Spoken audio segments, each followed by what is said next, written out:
Good morning. My name's Linda Tweedy, and I hope I can keep you all awake during these announcements because there's a bunch of them.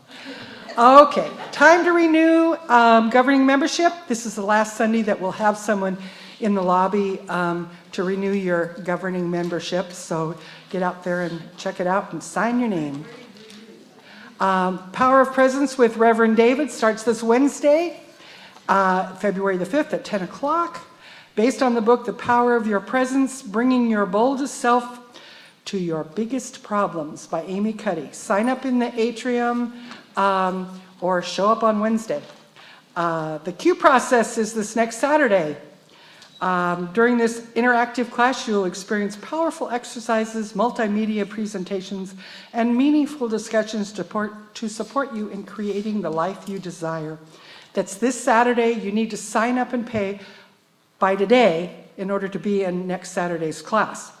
It's $50 for Unity members. And a member is anybody who comes to church. $100 to the general public, so if you don't go to our church, it costs you $100. And $25 if you've taken it before and you want to take it again. And there's also a $5 fee for lunch if you want to take part in the lunch. You can also bring your own if you want to. The YOU is having a bake sale next Sunday. Donate to our YOU, get some delicious home-baked goodies to take home with you. Prayer Chaplain training is starting March the 14th. If your New Year's resolution has to do with deepening your personal prayer and meditation practice, please talk to one of our chaplains about being a prayer chaplain. You want to say something, Al? No, that's it. Al's the one to talk to. If you saw the hand waving, there's a body attached to it. Okay. And last but not least, pick up your community giving letters in the bookstore. I'm trying to not have to mail them all out this year because I'm saving money. Okay. There's also, while you're in the bookstore, you can check it out. The 2020 calendars are now $5. So if you're missing a 2020 calendar, check them out. Thanks.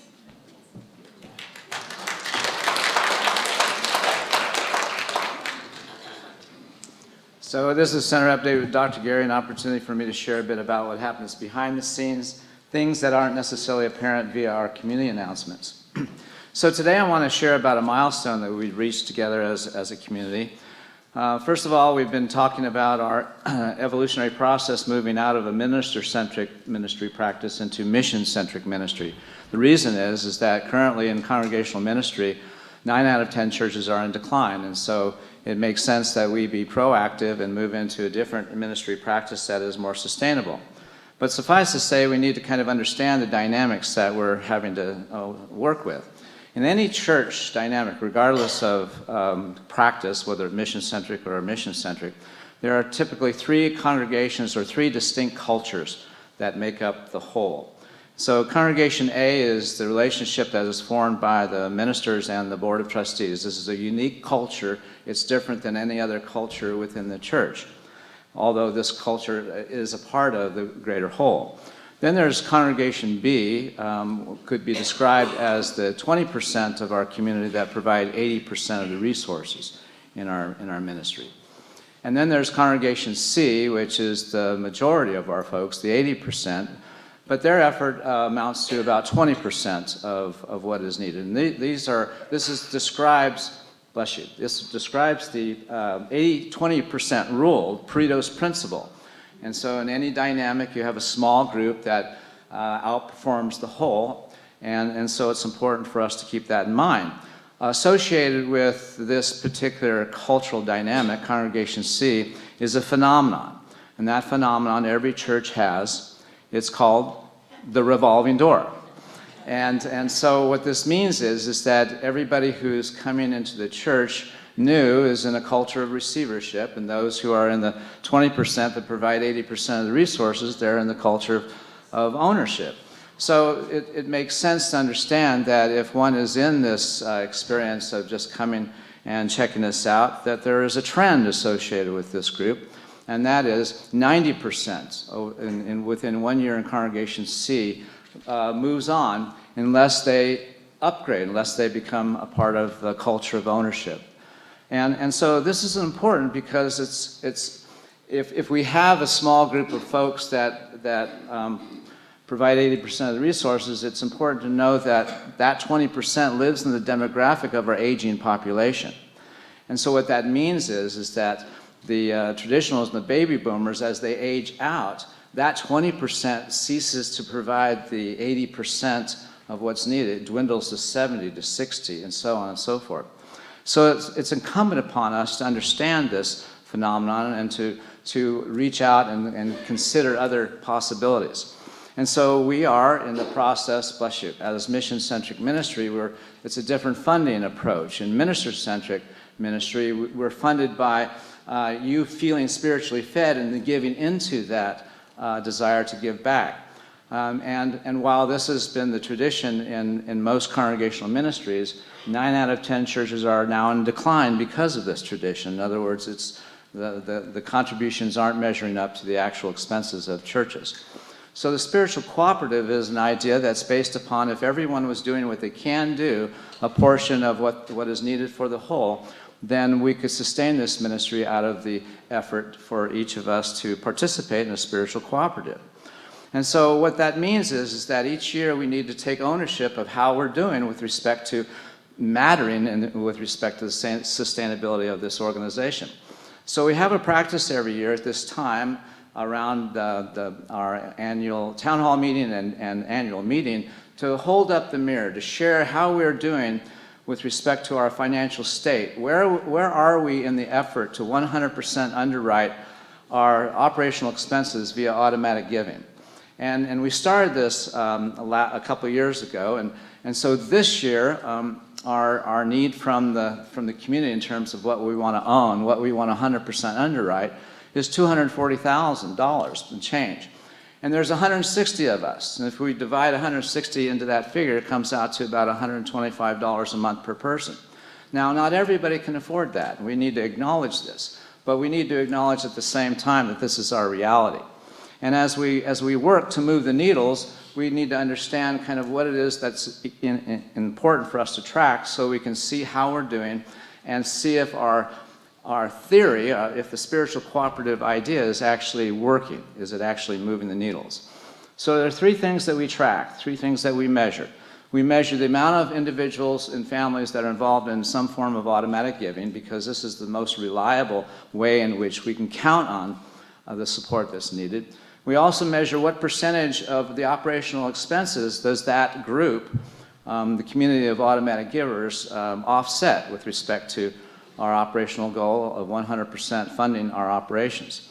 And then we also track how many individuals are meeting or exceeding the cooperative share, which is last year was $118, and this year is $125. Now last year we had 200 individuals participating financially.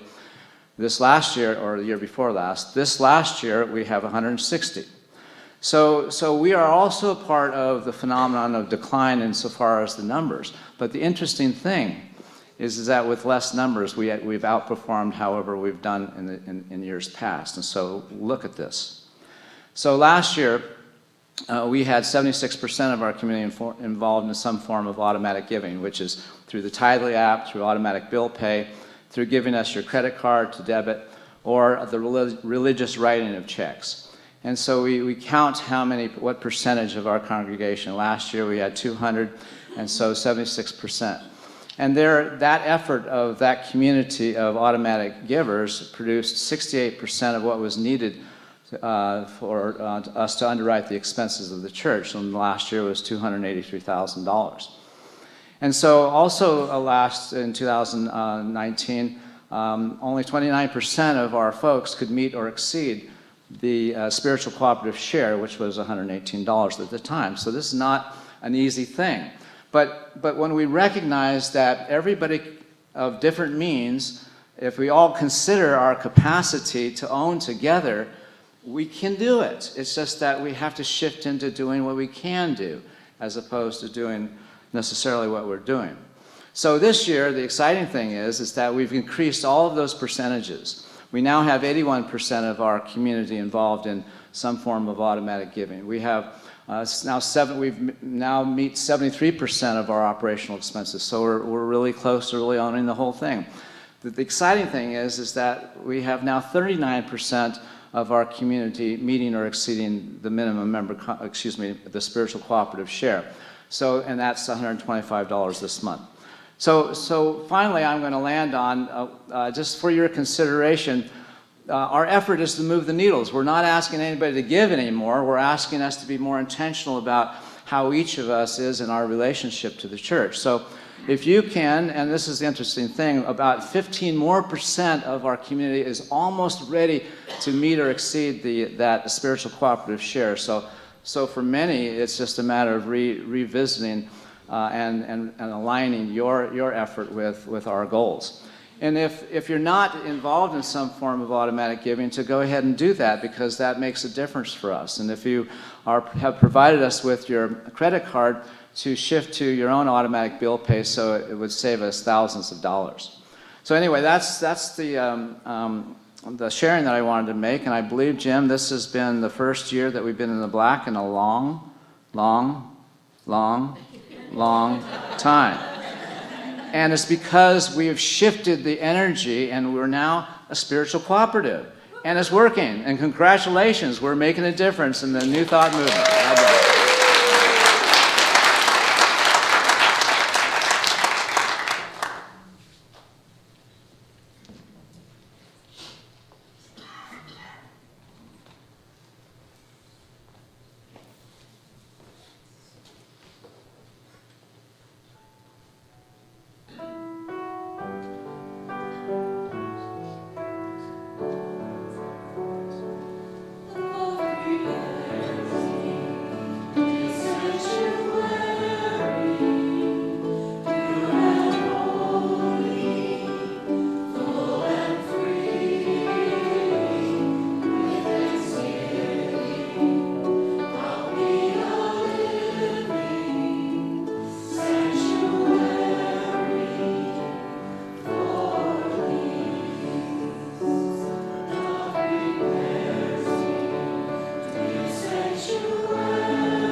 So as we prepare for meditation, I invite you simply to let your chair hold you.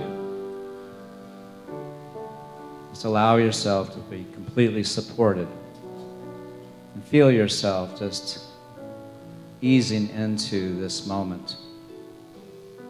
Check your shoulders, drop them if they're tight. And notice where your spine is and straighten it if you can. Now bring into your awareness someone or something that you appreciate.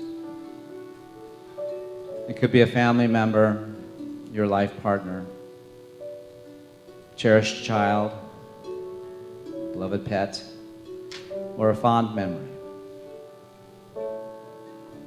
Just whatever carries with it the felt sense of appreciation, gratitude. A sense that we're so blessed, grateful for what we have and what is coming forth in our lives. So let us allow these feelings to rise up from within us.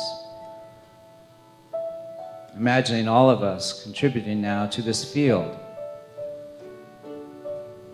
that within this space, within our sanctuary, is this energetic field, a resonant field of love, of care, kindness, of compassion. And now I invite you to bring into your awareness some challenge or struggle that you have in your life right now. A circumstance or situation that is before you. And so as you consider what's at stake, what are the possibilities? I invite you to be in this question. If given the opportunity to rise above, to overcome, to recover, to awaken, to transform, to be prospered, to be healed, what is the difference that you will make, that this overcoming or transformation makes possible?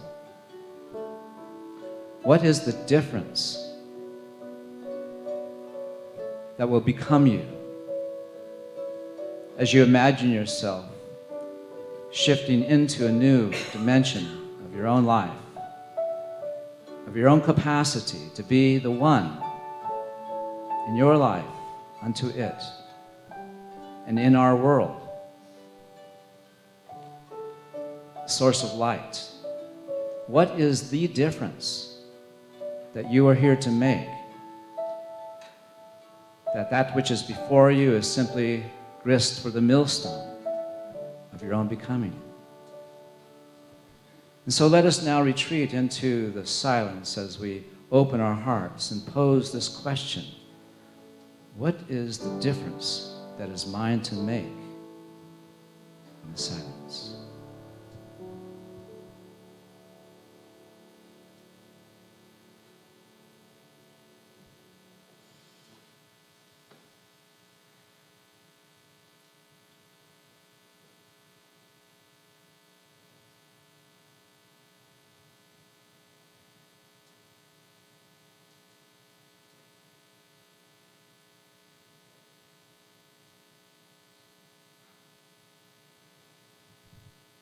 Breathe in and release. Breathe in and release. We release ourselves now in the care and keeping of Spirit, knowing that we are being now drawn into the expression, into the awakening, into the fulfillment of that purpose that is seeking to live and express itself in and through us and as us. And for this we are grateful. Thank you, God. And so it is. Amen.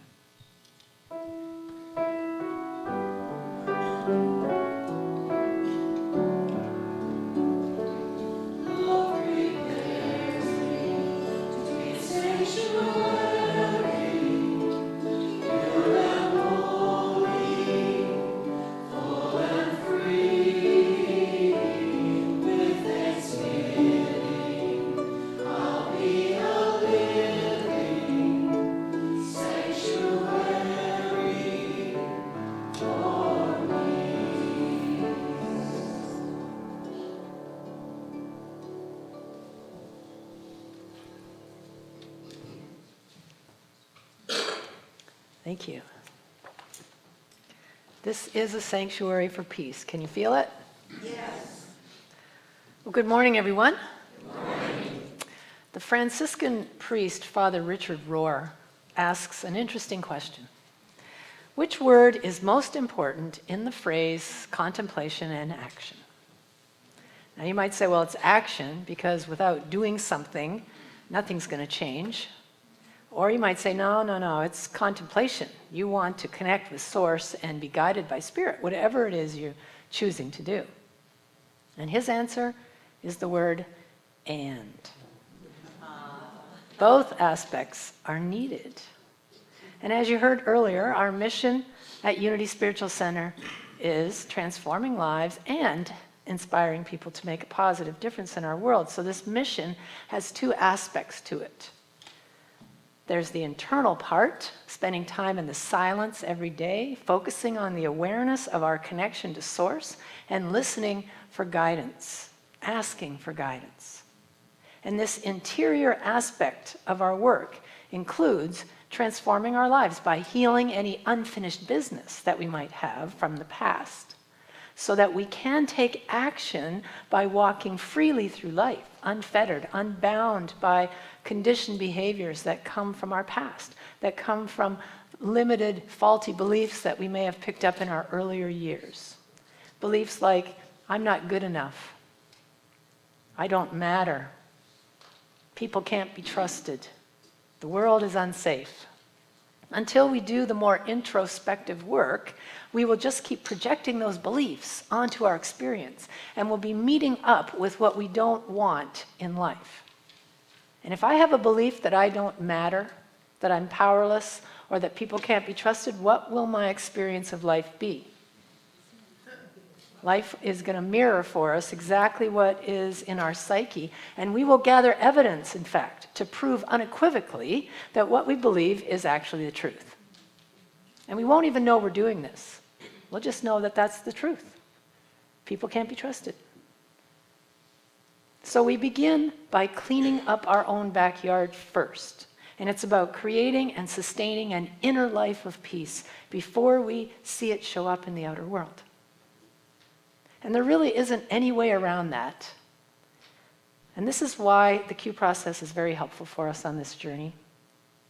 It becomes a valuable tool for seeing beyond the mirror. Do you see? We start to see it for what it is, and we look beyond it.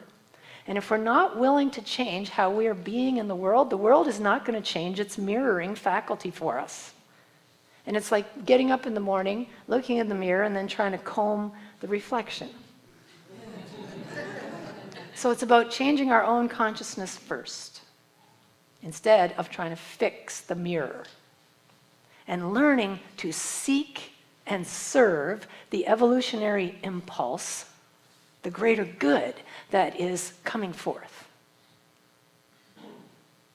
And so if we have a desire to transform our lives, we want to ask ourselves, why? What difference will I make from that transformed place? What's mine to do? Because when Jesus is reported to have said, "These things that I do, greater things than these shall you do also," I believe he's referring to our capacity to be the one for making the difference in our own lives, wherever we find ourselves.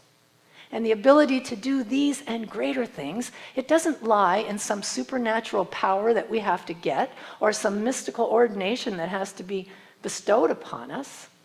No. It's rather how we are relating to life. That when we relate to each and every circumstance in such a way that we transform the situation, we make the difference right there and then. And it takes a practice of listening to the divine and clearing a path to allow the overflow of divine love within us to express through us, as us, stretching out into all realms of life.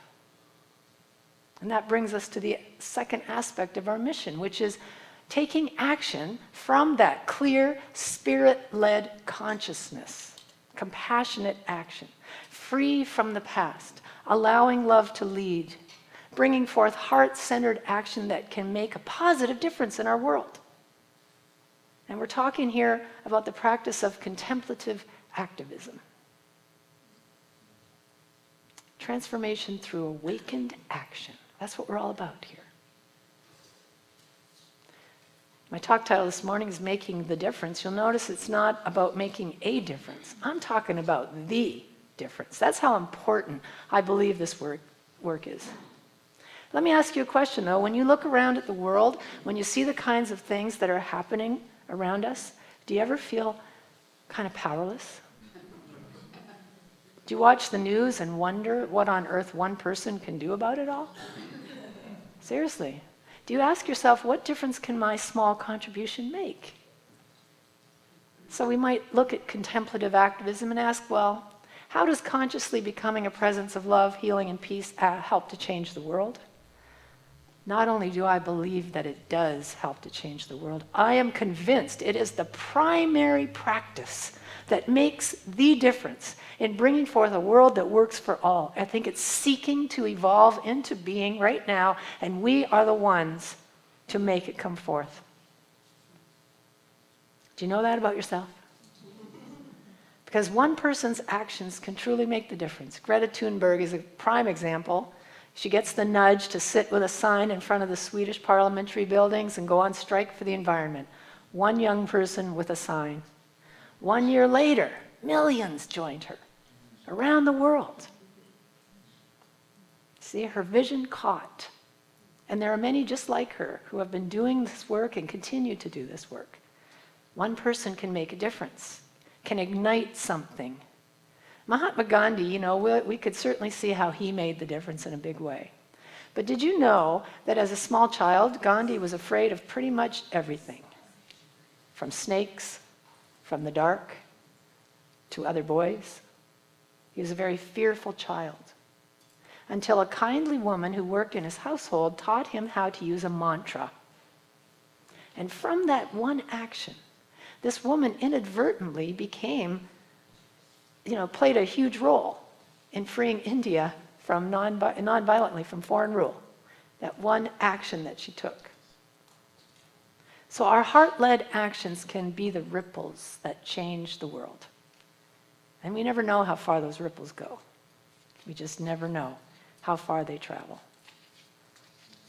Oprah bought Christmas gifts for 50,000 African orphan children who had been orphaned by the AIDS virus. And you might say, well, that's easy for her. She's got millions. But it was all due to one person's influence. It was a nun who bought Oprah a doll for Christmas when she was 12 years old, in a year when she was going to be getting no Christmas gifts. And that act of loving kindness stuck with her for so many years, and she decided she wanted to repay that in a big way. And her generous action of buying those gifts also caused countless people to open their hearts and to donate to helping these children. Just never underestimate the power of your kind and loving deeds. When I was in the 3rd grade, my teacher, Mrs. Carlton, told me she wanted to see me after class. And I thought I was in big trouble. But she sat me down and she told me that she thought I was a good writer. And she wanted me to write a book. And this book would have chapters. And so she said, whenever you finish a chapter, bring it in to me and I'm going to read it for you and I'll help you with it. And I remember being quite stunned by what she'd said. You think I'm a good writer? Well, I wrote a book. It was all about a pig family and their adventures. And that's all I remember about it. I wish I could find those notes and just see what kind of stuff I was writing then. But what has stayed in my mind all these years is that someone saw something in me and cared enough to try to help me to develop into my writing ability. And to this day, I love to write, and I attribute part of that to this teacher. I tried to look her up about 30 years ago to tell her how much that meant to me.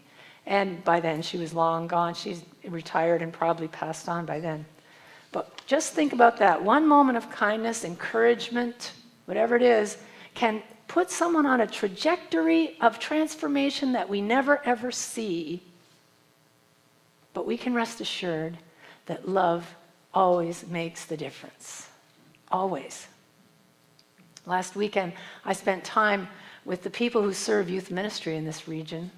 And it reaffirmed for me the power of love, the importance of that work, working with our youth.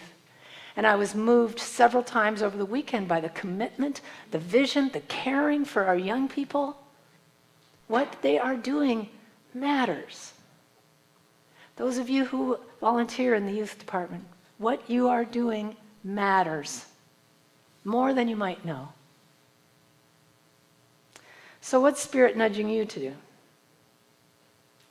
What are you being called to become and to do? Tony Robbins asks a very potent and powerful question that I have adopted as my foundation question whenever I am considering saying yes to something. And here's the question. You ready? Am I doing this to be in service to something greater, or am I doing it to be significant? It's a great question. Because one of those ways is heart-driven and the other is ego-driven. And what I have found is this, that when I get honest about the answer, and then find that I'm doing this for my own significance, I get it. I get how I'm setting myself up for a world of hurt. Because when things don't go the way I want them, or they're moving too slow, or heaven forbid somebody else gets the credit, I'm going to react. I'm going to get triggered, see. And so this has become my go-to question whenever I find myself getting attached to results or trying to control the outcomes. Am I doing this to be in service of something greater? or to be significant. So what kind of a difference do you want to make? See, that's the question we want to ask. So there's a story told of two brothers who lived in adjoining farms, and they had a creek running down the middle dividing their land. And they lived side by side peacefully for 40 years. They shared their machinery and they helped each other work their land. And then one day, they had a small misunderstanding that didn't get resolved. And it slowly began to grow and grow and grow until it became a major difference that they were having. And then finally, it exploded in angry words, bitter words, and then silence. And that silence, that rift between them grew wider and wider. It just became a chasm. And then one morning, there was a knock on the older brother's door, and he opened it to find a man with a carpenter's toolbox. And the man said, "I'm looking for work. I'm just passing through. I'm looking for work for a few days. Do you have any small jobs that I could help you with?" And the older brother thought for a moment, and then he said, "Yes, I do have a job for you. See that farm on the other side of that creek? My younger brother lives there, and we no longer speak to one another. So I'd like you to build an 8-foot-high fence along that creek so I don't even have to see him anymore." My grandmother would refer to that as a spite fence. I think that's a British thing. So the carpenter said, "Oh, okay, I think I get the situation, and just show me the nails and the lumber, and I'll get started." So the older brother helped him get everything ready, and then off he went. He had to go to town for the day. And so this carpenter, he worked hard all day, measuring, sawing, nailing, and about sunset, when the farmer returned, he took a look at what he had done. He just was finishing the job. And the farmer's eyes opened wide, his jaw dropped. There, instead of a fence, was a bridge stretching from one side of the creek to the other. And on that bridge was his younger brother coming towards them with tears in his eyes. And he said, "You're a bigger man than I am to do this after all I've said and done to you." And the two brothers stood looking at each other, and then they embraced in the middle of the bridge, and then they turned to see the carpenter. He's hoisting his toolbox onto his shoulder, and the older brother said, No, wait, stay a few more days. I've got lots of other projects for you." And the carpenter answered, "I'd love to stay on, but I have many more bridges to build." So my question to you is, what bridges need building in your life? What walls or fences have you erected that need to be taken down? It's the heart that does the dismantling. It's the power of divine love that melts those walls. And some of those walls can feel pretty insurmountable. I ran into one of those walls this week. Full bore. Now, I do not generally get political in my talks. I'm well aware that not everyone sees things the way I see them. So let me preface this by saying that everything I'm sharing this morning is my perception, and I own it. And you may not agree with my perception, and I respect that. And if that's so for you, then I invite you to translate my triggering experience into something similar in your own life. Because this week I observed some events on the political stage that have really put this teaching to a new level of testing for me. Beginning with witnessing a female reporter being, in my mind, publicly bullied for showing persistence in asking the hard questions. And then I saw the man who had done the bullying being given high fives for doing so, pat on the back. "You did her good." And again, publicly. And I'm not going to lie, I wanted to kick some butt over that. Oh, but that was just the beginning of the week.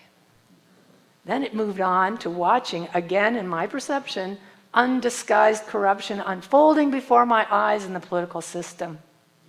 And I started building a giant fence as the anger rose up in me and a sense of powerlessness taking over my entire nervous system. And the stronger it washed over me, the more I was busily making everyone involved into the enemy. The enemy, the enemy. Anger, frustration, powerlessness, fear, outrage. It was all in there. And then I stopped. And I remembered this talk I was writing.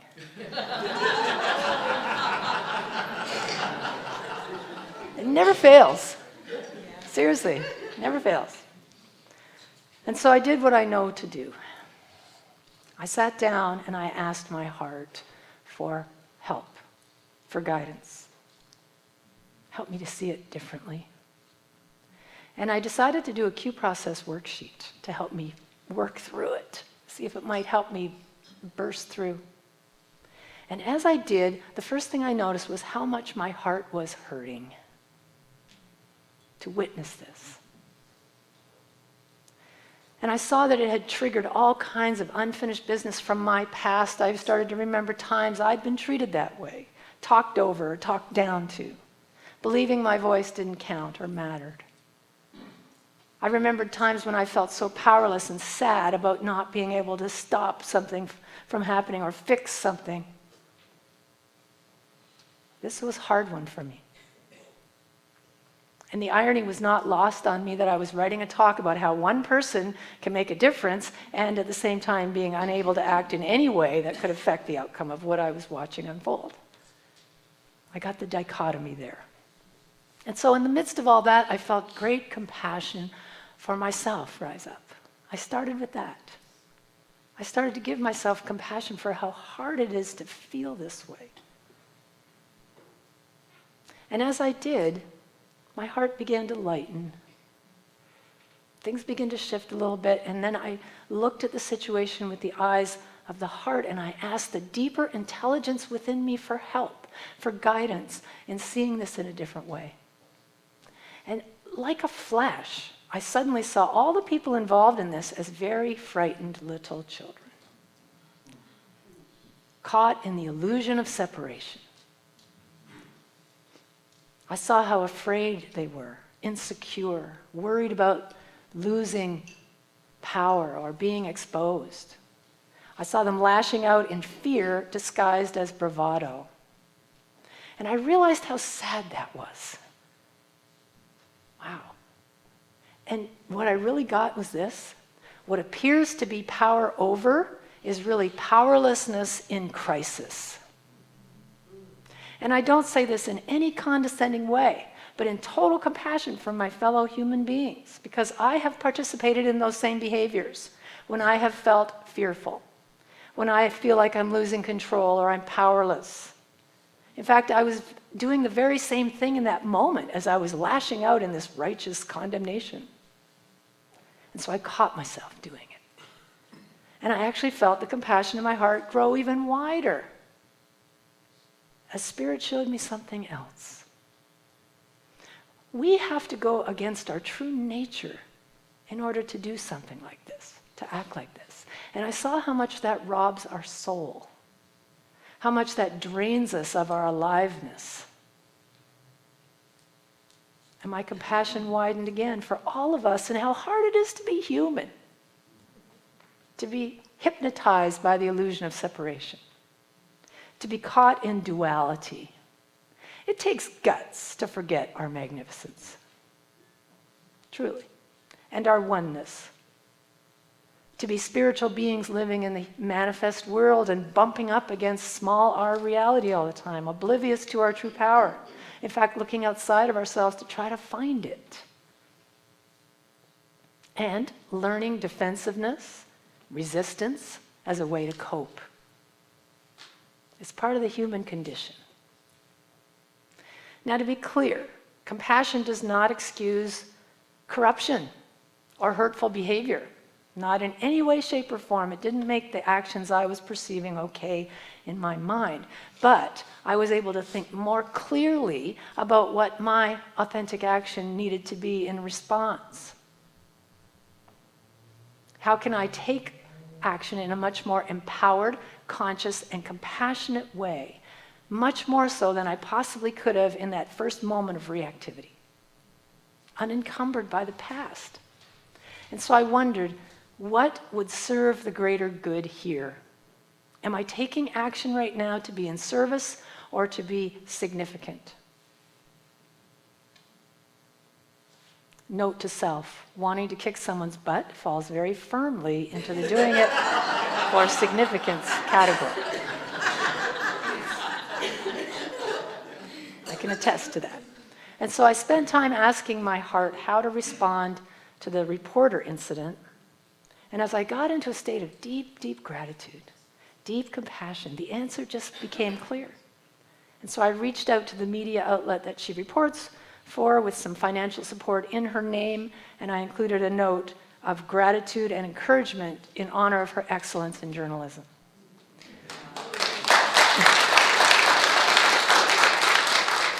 But I waited to do that until I could do it with genuine love in my heart and a desire to help with the healing rather than creating walls of spite. And so my authentic action for the second situation, stay tuned. I'm still exploring that one. In fact, we're going to be exploring that question in next month's Islands of Sanity group. How do we use our spiritual principles to make the difference in the face of any powerlessness we feel about changing things that we find corrupt and egregious? And that's March 7th for anybody who's caring about that. So if this is something you're struggling with, please join us. All throughout this troubling week, as I was able to tame my anger, I was reminded of something very important, and that is that the heart that beats within every one of us is the heart of God. And we are so much better than this. We are not meant to live cramped little lives, surrounded by walls and fences, unless we choose to be. We have been given access to the immensity of the infinite. Every person, unique and irreplaceable. Spirit has transferred and communicated the divine image to every being on this planet, and that means you. And when we relate to life in this way, as a divine being in witness to the presence and the power of God at work in every situation, every circumstance, awakened and responsive to the presence, to the moments in our spiritual journey, when the presence is there, which is always. And when we allow love to lead, that is where we truly make the difference, because making the difference is our divine inheritance. And the work becomes not trying to fix the mirror, but bridging the divide in our own hearts. And what if we did that? What if we took all the perceiving that around us of things that are happening and used it as a wake-up call to remind us that we have the perfect life force inside of us that can help us rise above the illusion and bring forth our best action every single day? What if everything in your life, every judgment, every failure, every obstacle and conflict and illness and loss, was really about exposing your capacity to make the difference? And what if instead these difficult moments were access points for every one of us for our own transcendence and awakening? How might we relate to these challenges then? So it's not what's happening to us, it's how we're relating to it that makes the difference. Let me say that again. It's not what's happening to us, it's how we're relating to it that makes the difference. And we have a choice as to how we see it and relate to it. And you know what? It takes way more energy to be defensive, to be resistant, to be aggressive, to needing to be right. That is exhausting. And I'm feeling it today. I'm feeling the exhaustion from going through that whole thing all week. What a relief to remember the power of surrendering to the greater mind and allowing divine love and compassion to rise up and do its amazing work. So in your own life, consider, is there a situation you've been relating to in such a way that has caused a rift of some kind? An area you've been building a fence? How might you turn that fence into a bridge? What is one thing you could do to begin bridging the divide between you and another person? And as part of that outer action, what unfinished business do you have to work through? If someone's triggering you, pay attention to that. Pay attention to what the mirror is showing you. What might be the deeper lesson for you to work through before taking action? And how can you relate to the situation differently, with compassion, in a way that serves the emergence of something greater? If ever there was a time when we needed to stand up and demonstrate our true identity, it is now. Do you agree with that? Yeah. This is the time. This is the time for us to awaken from the dream of separation, from the hypnosis of duality, and then through contemplation and action. Somebody at the first service said, contemplation. Stepping into our true powerful self, who we've come here to be. Because that's how we make the difference in our world, using our 2020 vision. And so it is.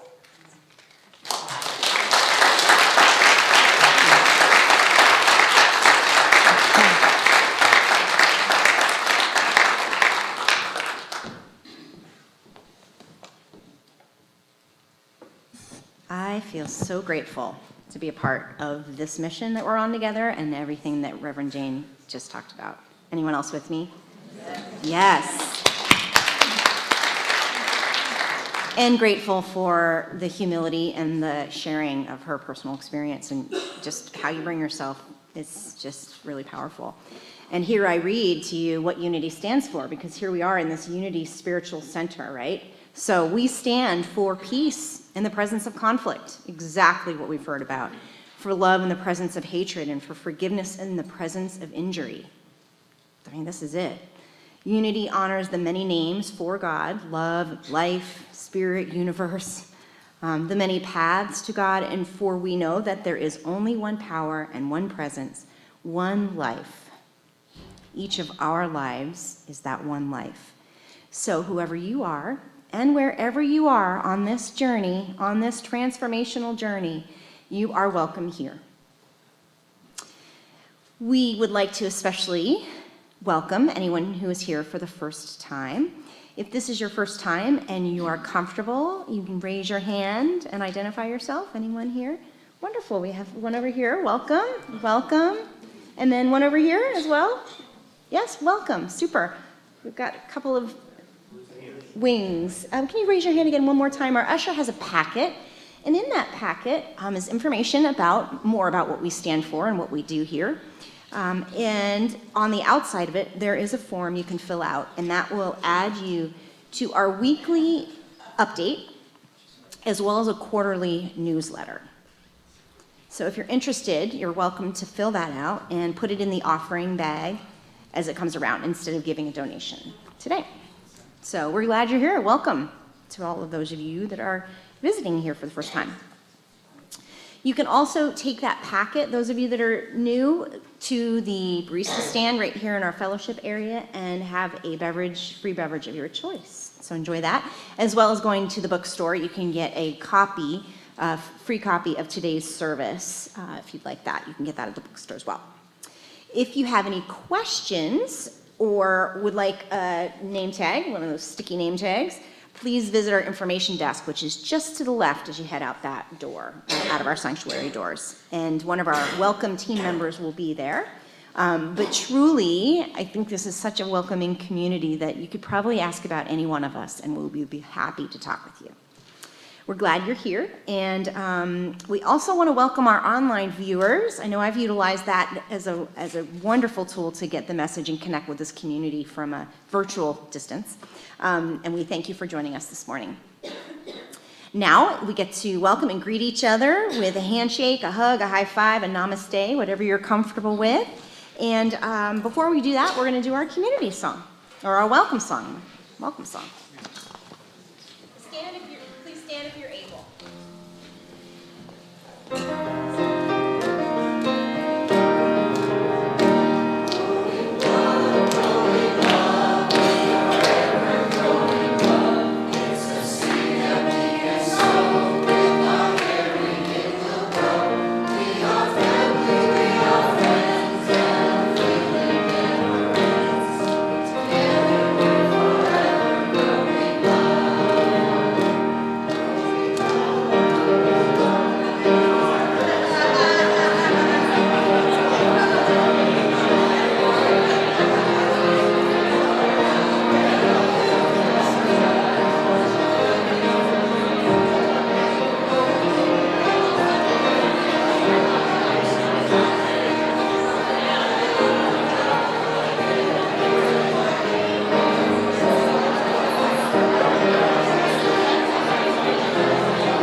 Good morning, everybody. My name is Jim Sledge, and I have the privilege of being the treasurer on your board of trustees, at least for another couple of weeks anyway. And this is the time of our community giving. I know you aren't going to believe this, but I really don't have much to say after what Dr. Gary did.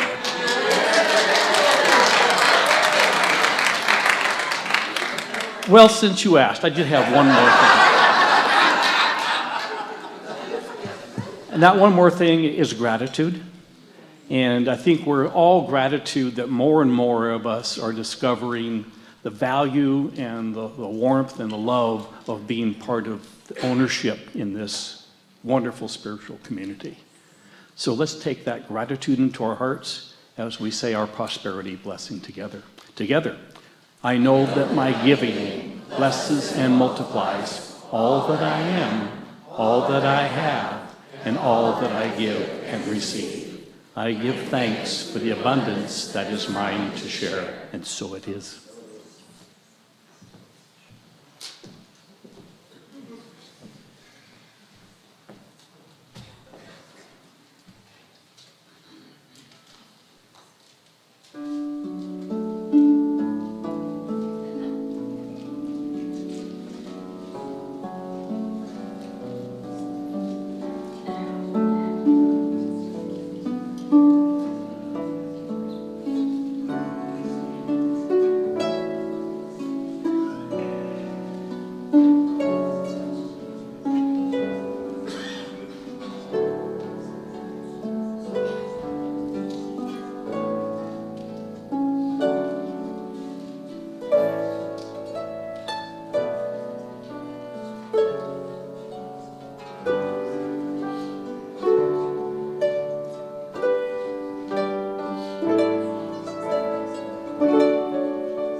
Grateful for all of the gifts that abound us, particularly those two. That was amazing. And thank you. We give thanks for the gifts that have come now and that will go out into the world through Unity Spiritual Center and make the positive difference. And so it is. Thank you. Okay, let's see. So as we're giving thanks for the gifts that we're receiving today, we also want to take time to thank those that are in service of our ministry, such as the music. But today we want to also give special appreciation for money stewards, which when I heard that, I'm like, what? What's that? And I've done it before, so that's the funny thing. So folks that gather our love offerings and take special care of them, the folks that count and confirm, the folks that write out the deposit slip, and the folks that take it to the bank. So our money stewards, we give great thanks for. And those of you that have either in the past or are currently a money steward, please stand so we can acknowledge you, if you would. Thank you.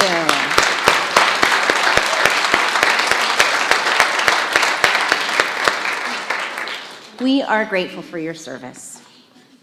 Okay, so the chaplains today are Diane. Oh, no, that changed. Never mind, that must be from the past week. My bad. Okay, yeah, neither one of you look like a Diane. So, yeah. But they're so loving, they probably answer to the name of Diane, if you did call them that. So this is Tim and Al, and who has been holding our service? Somebody has been holding our service in prayer consciousness that happens every service. And these two also are going to be providing service after the, providing prayer support after the service. So if you're interested in talking to one of these two, praying with them, if you have something heavy on your heart or if you have something you want to celebrate, please join them up front and they will be with you and support you and pray with you. Thank you, gentlemen. Okay. You can also fill out a prayer request form, which you'll find in that pocket in front of you, and you can fill that out and put them in the prayer box, either in the back or in the atrium, just on the outside, just to the right. Our community, our prayer chaplains and our prayer community will pray over those for 7 days, and then they will be passed on to Silent Unity, where it was also be prayed on for 30 days. So please feel free to do that. And if you know someone who's in the hospital who has requested a visit from one of our chaplains, you'll find that request form in the front, the pocket in front of you as well. That can be filled out and put in the prayer boxes as well, and then we can make sure they get a visit. So now we get to acknowledge and bless our next generation of difference makers, and it looks like they're ready-ish. Come on in, we'll sing them in.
So here are all of our wonderful young people and they're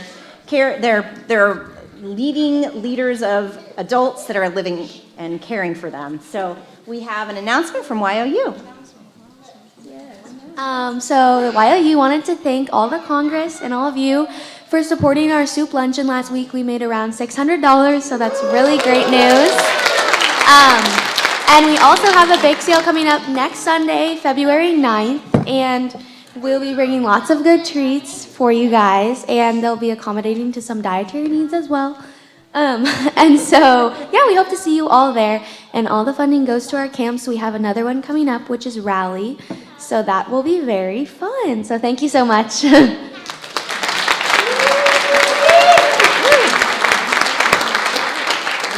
those youth events are transformational for this age group. So wonderful contribution. So we'll look forward to the bake sale next week. Okay, so we also have today the first Sunday of the month, which is when we like to celebrate birthdays. So please stand if you were born in the month of February. Aha. Awesome. Great. Well, we want to sing to you.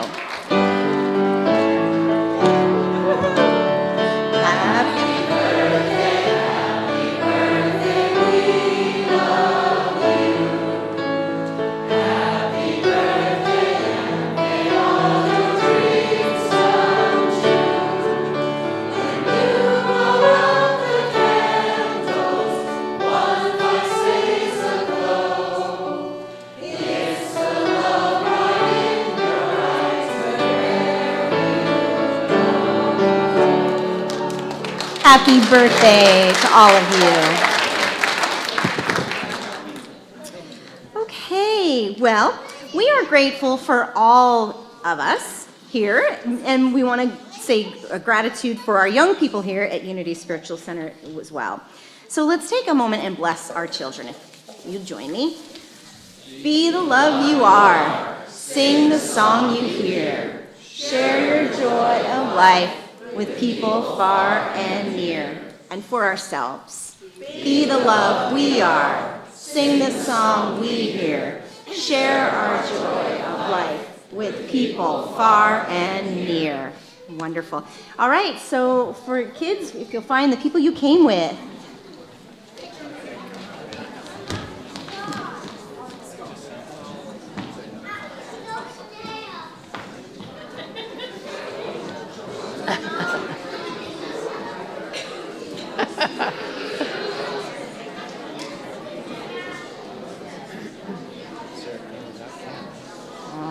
I think everyone's been found and connected. So please stand as you're able and join us for our closing prayer, followed by the peace song.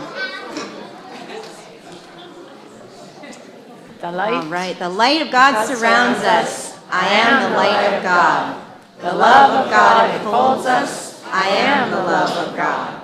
The power of God protects us. I am the power of God. The presence of God watches over us. I am the presence of God. Wherever we are, God is, and all is well. And that's the truth.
Let's go out this week and make the difference.